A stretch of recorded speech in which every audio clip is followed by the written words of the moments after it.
Martin stood by the window of his old but cozy kitchen, holding a steaming cup of coffee in his hands. The early morning, as ordinary as dozens before it, stretched out beyond the window in a gray haze. He liked this time of day when the city was just waking up. The streets were deserted. Only the rustling of leaves under a light breeze could be heard. But inside him, there was a silence that was not peaceful. It was the silence of emptiness. He looked at his reflection in the window glass for a long time.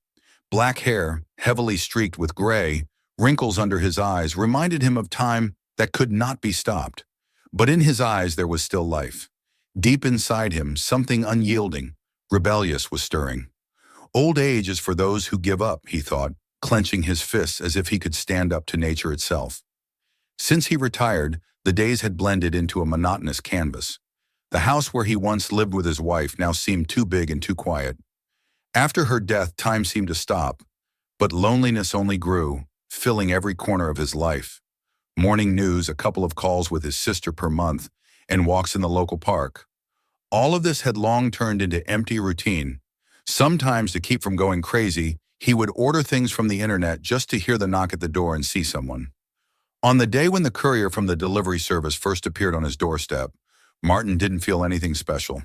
An ordinary girl, athletic build, fair skin with a slight blush on her cheeks, and those stubborn red curls escaping from under the baseball cap with the delivery service logo. Lauren. In that name, there was a softness that didn't match her age. She was young, too young to be at the center of his attention, but something in her light smile and quick manner of speaking caught him. Martin noticed her strange energy right away, as if she was always in a hurry, but at the same time managed to see everyone. Her eyes lingered on people a little longer than usual. For the first time in a long time, he felt that someone was looking at him not as a random passerby or an old man who needed a seat on the bus. She looked at him as a person. He started ordering more often. Books he didn't plan to read, kitchen appliances that had long been gathering dust in the cabinet. All for the sake of hearing her cheerful, "Hello, Mr. Martin," again, and seeing how she handed him the package with her usual slight tilt of her head. This week, the rain fell almost non-stop. Martin watched as the water trickled down the window, forming uneven drops, and thought about how much his morning had changed. He no longer waited for the news or rare calls. Now he waited for the knock at the door. The knock came unexpectedly loud, breaking the silence as if someone had climbed inside his thoughts and reminded him of reality. Martin opened the door and saw Lauren. Her face was wet from the rain. Her red hair was soaked, but in her eyes there was still that inexhaustible energy. "Sorry for the rain," she said with a slight smile, pulling the package out of her backpack. "Today is a terrible day for delivery, but this is your last box for the week, Mr. Martin." Her words sounded as if she was teasing him, but there was something warm, almost caring, in her voice. "Thank you, Lauren. You should take a break. You're all wet," he said, pointing to the drops of water running down her cheeks. "Oh, it's nothing. I'm used to it." She waved it off, but suddenly leaned forward as if she was about to fall. "Lauren!" Martin managed to catch her by the elbow, noticing how she swayed. "It's nothing serious. I'm just a little tired," she said softly, trying to keep her balance. But he was no longer listening. His heart beat faster. He knew this feeling, this sudden concern for another person, this desire to help, even if you don't know how. For the first time in a long time, he felt alive. "Come on," he said firmly. "You can't keep working in this state. I'll make you some tea." Lauren initially tried to refuse, but fatigue and Martin's kindness won out. A few minutes later, she was sitting in his living room, wrapped in a warm blanket, with a cup of hot tea in her hands. She looked vulnerable, as if that endless energy that always surrounded her had suddenly disappeared. Martin looked at her and suddenly realized that for the first time in many years, he cared. She was not just a courier who brought him packages. She was someone who had awakened in him the desire to care, to live, to feel. "Thank you, Mr. Martin," she said, smiling a weak but sincere smile. "You are the kindest person I've met." And at that moment, Martin felt something change inside him. It wasn't just a rainy day. It was the moment when the world began to turn in a different direction. The silence in the room was almost tangible. Only the soft sound of rain outside filled the space, like music reflecting Martin's inner world. He sat across from Lauren, watching as she slowly sipped her tea, her fingers clutching the mug as if it were all that held her in that moment. In her eyes, usually so alive, he noticed a weariness that she desperately tried to hide. "Tough day?" He finally broke the silence, trying to sound carefree, but genuine concern still sounded in his voice. Lauren smiled, but the smile did not reach her eyes. "Yes, it was one of those days when it seems like the world decided to test your strength, but I'm used to it. Someone has to deliver all these packages, right?" Martin felt something tighten in his chest. This girl, barely older than his youngest niece, spoke in a tone that sounded too familiar to him. It was the voice of someone who was used to coping alone, who never showed weakness. "You don't have to do everything alone," he said softly, almost in a whisper. "It's exhausting. Sometimes you need to let someone help." Lauren looked at him, her gaze both surprised and slightly wary, as if she didn't know how to react to such openness. She was used to being strong.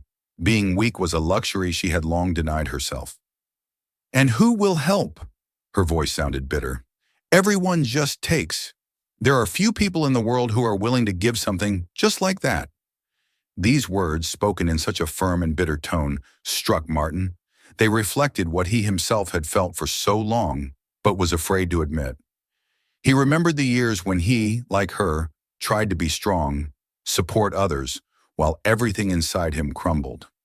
"Sometimes," he said after a pause, looking straight into her eyes, "people give because they want to be needed. Accepting help is not a weakness, it's life." Lauren lowered her gaze. A mixture of vulnerability and gratitude appeared on her face. She took a sip of tea, trying to buy time to gather her thoughts. "You know, Mr. Martin, you're strange," she said with a slight smile that looked a bit more genuine this time. "Usually people don't even look at me. I'm just a courier to them. But you seem to see more." Martin smiled, feeling how her words strangely warmed him. "Maybe it's because I know what it's like to be unnoticed." This phrase hung in the air. Both were silent, but in that silence, there was something more than words. It was a connection, so delicate and vulnerable that it could be destroyed by one wrong move. But it was real. When the rain subsided, Lauren got ready to leave. She stood at the door, once again in her wet uniform, with her backpack on her shoulder. But now her gaze was a little softer, and her shoulders a little less tense. "Thank you for the tea, Mr. Martin, and for the conversation." She smiled at him, and something new appeared in her eyes. "You are a good person. The world needs people like you."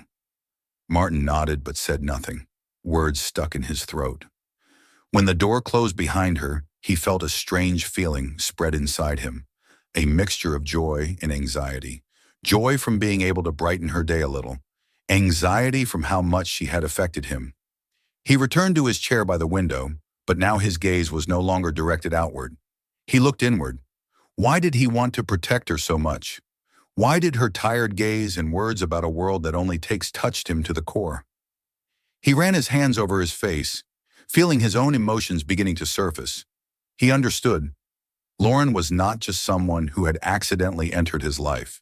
She had awakened in him something he thought was long lost. Hope, the desire to live. But this scared him. Too many years he had lived in his shell, where everything was safe and predictable. Lauren was like a sudden rain that blurred these boundaries, revealing something new, unexplored. And although he didn't know where all this would lead, he could no longer stop it. The rain turned into clear weather, but uncertainty reigned in Martin's heart. Lauren agreed to his offer to rent a room, but her agreement was as unexpected to him as the fact that he dared to offer it. He watched as the truck with her belongings pulled up to his house, and his heart pounded wildly, as if this was the moment that would change his life forever. He couldn't remember the last time he felt something like this. Maybe on his wedding day? Maybe when his first son was born? Or maybe when he first realized he was alone? Lauren emerged from the truck, looking more confident than he expected. She was in her usual jeans and a simple t-shirt, but there was a lightness in her movements that he hadn't noticed before. She waved to him, smiling. "Mr. Martin, I think this is your good morning," she said cheerfully, opening the back door of the truck. You won't just stand and watch, will you? We need help here. Martin chuckled, pretending her confidence didn't bother him at all, but inside he felt strange. We, he thought. This simple word, so foreign to him for the past few years, sounded like music. Of course I'll help, although I would prefer to watch the youth work, he replied with a smile descending from the porch. They both laughed, and for a moment, there was a lightness between them that he hadn't been used to for so long. It was more than just a joke, it was sincerity. In the evening, when the things were brought into the house and Lauren's room was set up, Martin watched her from the kitchen. She looked tired but satisfied. Lauren settled on a chair and enjoyed a glass of cold water. Her red curls were slightly disheveled, but there was an inner fire in her eyes that reminded him of himself in his youth. It's cozy here, she said, looking around. Your house, it breathes something real, as if it has a soul. Martin, who rarely heard such words, felt his throat tighten. The house, which he had long considered empty and lifeless, came alive in her words. This house hasn't seen anyone for a long time. Now everything is different, he replied, trying not to show how much these words affected him. Lauren looked at him, slightly frowning, as if trying to understand something. You didn't just offer me a room out of kindness, did you? Something inside you says that we both need this. Martin was silent, but her words echoed in his heart. He knew she was right. Lauren was not just a guest. She was someone who reminded him that life could be full if you allowed yourself to open the door. Late at night, when silence filled the house again, Martin sat in his chair, trying to sort out his thoughts. Lauren's presence had already changed his space. Her things, her voice, her energy, all of this filled the house with something new. But more than anything, he was concerned about how she had changed him. He suddenly felt the door to his life, which he had so carefully kept closed, beginning to open. It was scary and exciting at the same time. He thought about how long he had lived in loneliness, how he had gotten used to the silence. But now he felt that silence was no longer his ally. In the adjacent room, Lauren was unpacking her things. She heard the floorboards creak under Martin's feet and smiled. She knew that her presence in this house had become as much of a test for him as it was for her. But this was a beginning, and they both understood that. The evening was quiet. The air in the house seemed thick, as if permeated with something invisible but tangible. Lauren stood by the stove preparing dinner. She volunteered to cook something simple, saying she wanted to thank Martin for his kindness. Her red hair was gathered in a messy bun, and her face was focused as she carefully stirred something in a pot. Martin sat at the dining table, watching her movements. For the first time in a long time, he felt alive. Not because of the food, not because of the quiet crackling of the fire in the stove, but because of her. She was here, in his house, filling his space with the energy he had missed so much. Every step, every gesture of hers said that she was not just a random guest, but something more. Do you always handle the kitchen so confidently? He asked, trying to dispel the silence that was beginning to seem too significant. Lauren smiled over her shoulder. Well, honestly, I had to learn. When you live alone and don't have time or money for cafes, cooking becomes a necessary skill. But I like cooking for someone. It's a different feeling. Martin nodded, feeling a warm wave rise in his chest.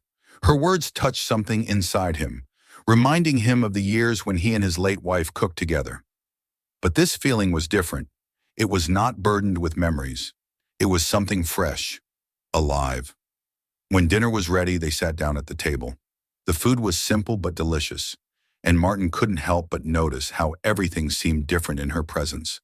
Conversations about life, about little things, snippets of jokes. All of this created an atmosphere that he hadn't experienced for a long time. After dinner, they moved to the living room. Lauren settled on the couch, crossing her legs, with a cup of tea in her hands. Martin sat in the chair opposite her, feeling a strange tension growing inside him. It was not an unpleasant feeling, but it didn't let him relax. He realized that her presence was changing him. Not just the house, but him. Do you often look like that, Mr. Martin? Lauren suddenly asked, her voice soft, but with a hint of playful reproach. he started, realizing he had been looking at her for too long. I'm sorry. I was just thinking that you brought something into this house that I haven't felt for a long time. Lauren looked at him, her eyes filled with warmth and something else. Something he couldn't immediately identify. I think this feeling is mutual, she replied, her voice a little softer, as if she was afraid to say these words out loud. And then the room was filled with this tension.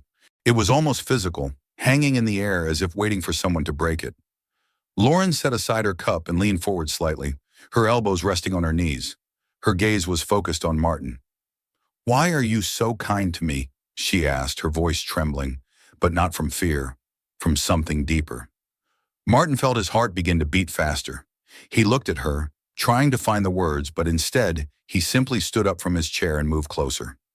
His movements were slow, almost uncertain, but there was a strength in them that pushed him toward her. He sat down next to her on the couch, feeling her warmth fill the space around him. Lauren did not move away. Her eyes remained fixed on his face. Because I see in you what I haven't been able to see in myself for a long time, he finally said. His voice was low but firm, the words sounding like a confession from which there was no escape. Lauren exhaled slightly, her lips parted, but she said nothing. She just raised her hand and gently touched his hand. This gesture, simple and natural, made Martin feel like the world around him had stopped. Her fingers, warm and soft, lay on his skin. His breathing became a little deeper, and he looked into her eyes, which were so close. At that moment, everything inside him screamed, "This is wrong! This is dangerous!" But instead of stepping back, he raised his hand and covered hers. "Lauren," he whispered softly.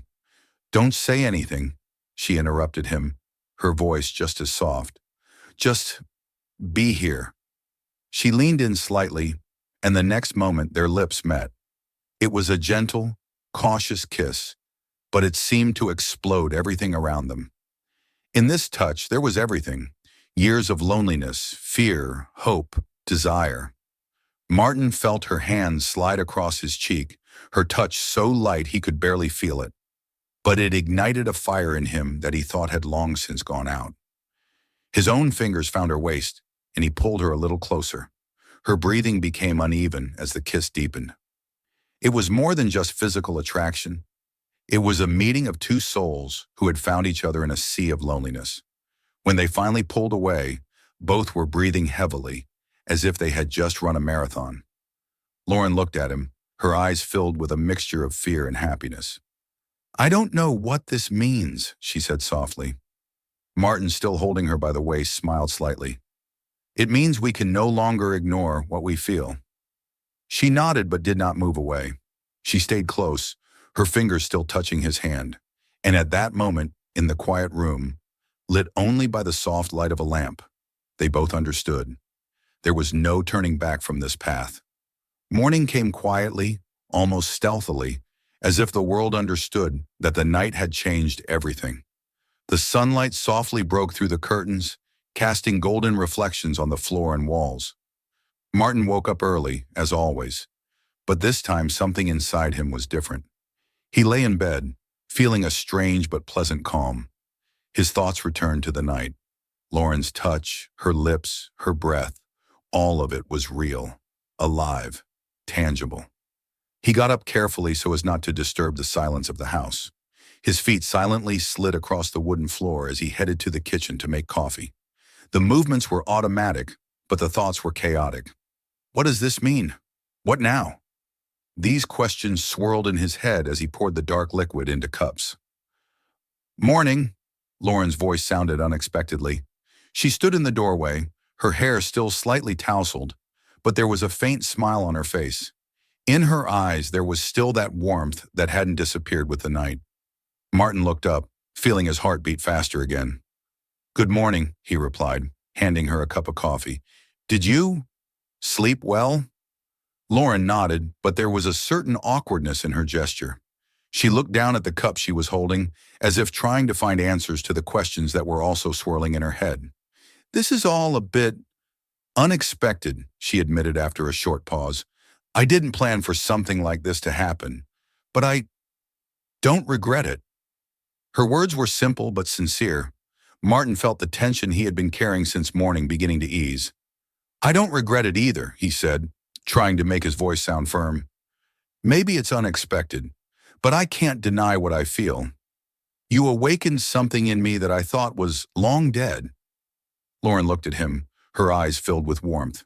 She took a step forward, overcoming the distance between them, and set the cup on the table. "I feel the same way," she said, her voice trembling with emotion. "But this is scary. Isn't this wrong, really?" Martin understood that her fears were his fears. Their age difference, the circumstances, everything that surrounded them seemed impossible. But at the same time, it was so right. "Maybe it doesn't fit into what people consider right," he began, looking straight into her eyes. "But none of them know what it's like to live feeling that life is passing you by. You made me realize that I'm still capable of feeling, of caring. How can that be wrong?" Lauren did not answer. Instead, she reached out, touching his face, her fingers gently tracing his cheek. This touch was just as gentle as the night before, but there was a new confidence in it. Martin covered her hand with his, and they both froze in that moment, as if afraid that any movement would break the magic. "I don't know what will happen next," Lauren finally said, her voice softer. "But I want to try." Martin nodded. These words, simple but sincere, awakened in him something he had long forgotten: hope. In the following days, their relationship began to take a shape that neither of them could fully grasp yet. They grew closer. Their conversations became deeper, more sincere.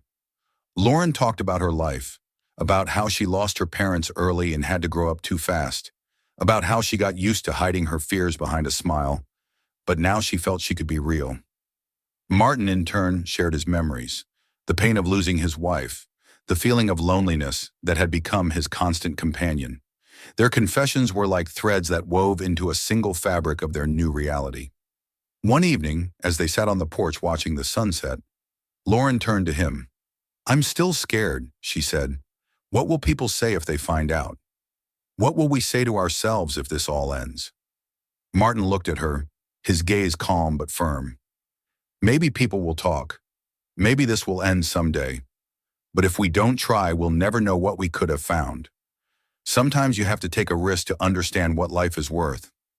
Her eyes sparkled in the light of the setting sun. She leaned in closer, and their lips met again. This kiss was not like the first.